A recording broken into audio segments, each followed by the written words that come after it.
Her motivation to draw beyond mere pleasure were manifold.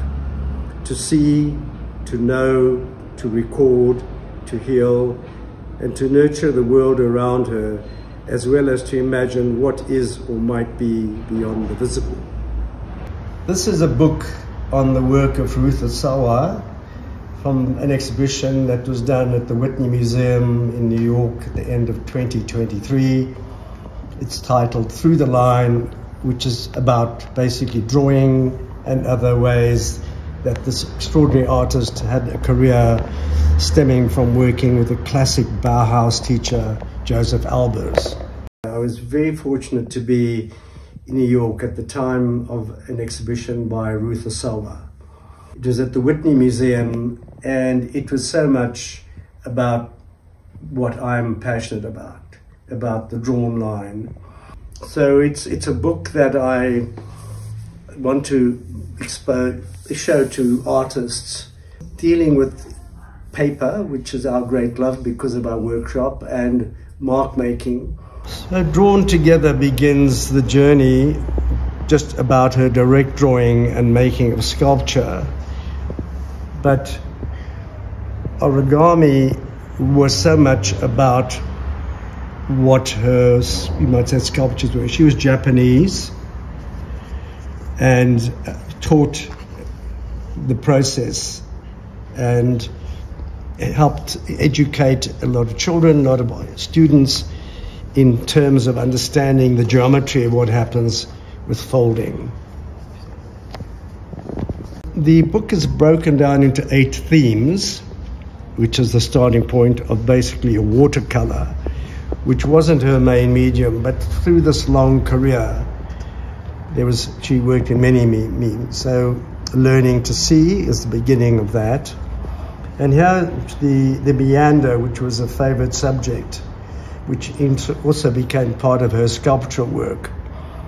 These were colored papers which were collaged, and what's again one of the things she's very well known for, the oil and watercolor, the mix. Found and Transformed is about, at the college there were very few materials available, and so we would scrounge around and find anything that could come into play, and that's where I suppose the collage side was very instrumental.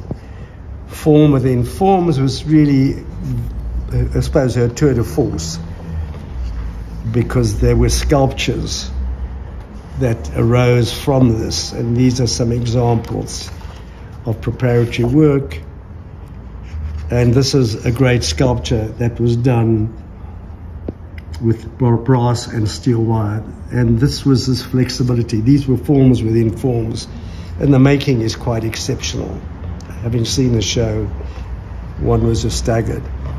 Another section called In and Out. These are her brushed ink paintings.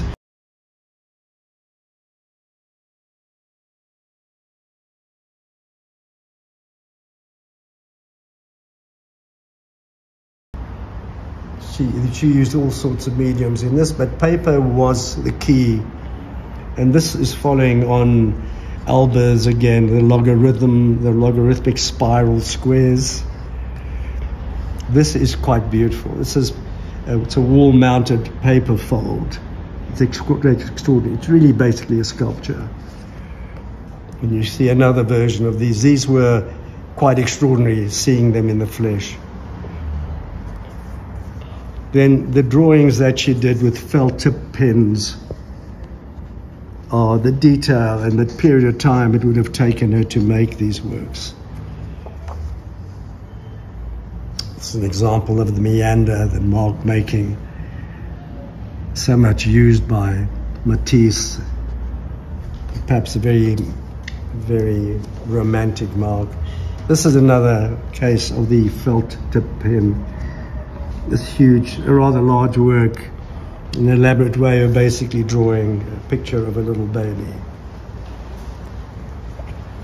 Then growth and patterns. So a lot of this was to do with wire and just how starting off and just building up led to what you call 6 6-branch form in this case.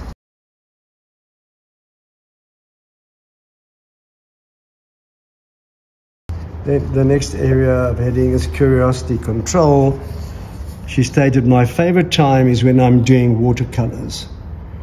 She first held a brush when she was about 8 years old during her calligraphy lessons at the local Japanese language school, and would later recall the joy of learning to use the art form's tools.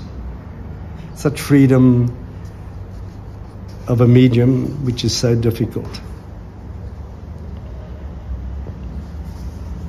All again on paper. This was from her notebooks.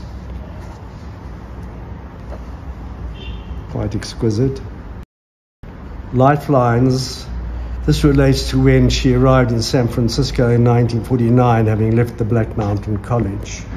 And her direct drawing. This is a self-portrait from 1960, which is an ink on paper. This wonderful minimal use of line. And these were again late in life line drawings on a Japanese paper.